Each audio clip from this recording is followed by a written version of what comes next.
Welcome to Eternal Manna, the daily devotional broadcast of Grace Gospel Church. We are looking at Psalm 56, and today we want to look at verse 12, where David says, I will keep my vows, I will present thank offerings. In my study of the Psalms, I have found that these two components go together, at least in David's experience. I will keep my vows and I will present thank offerings.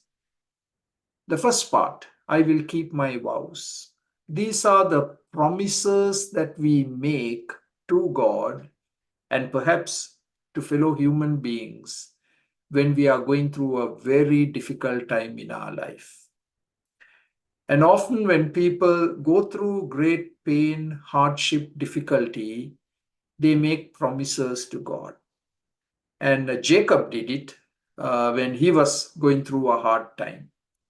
He made promises to God. Now, often when the crisis is over, we find that we are not promise keepers. We end up as promise breakers. So we have to be very careful about promises that we make, both to God and to man. If we have no intention of keeping them, we should never make them in the first place. And I always say it's good to write down our promises. Write it down so that you can see it. And maybe you can show it to someone. Here is a promise that I'm making.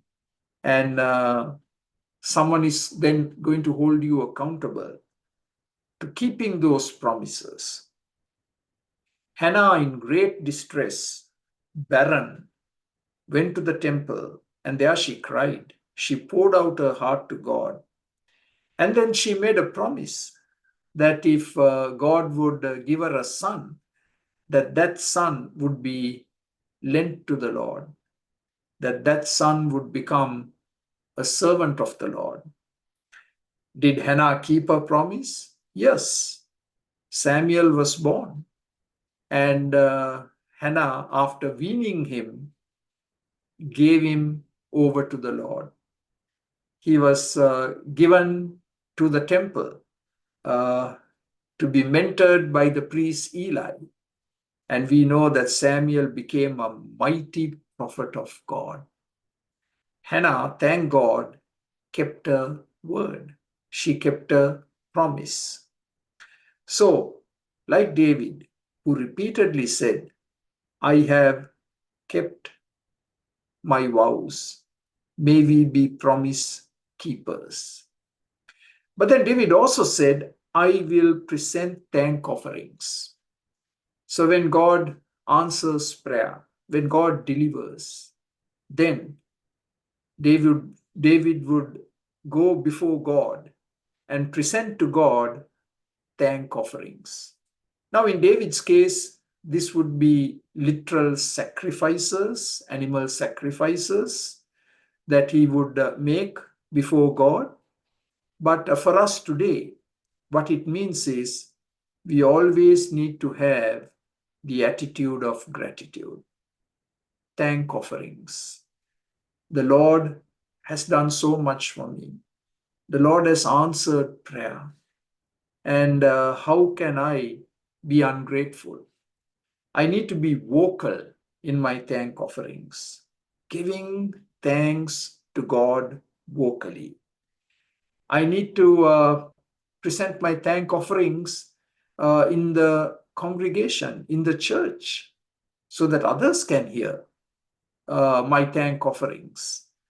And often I have discovered that the thank offerings also include giving God a financial gift.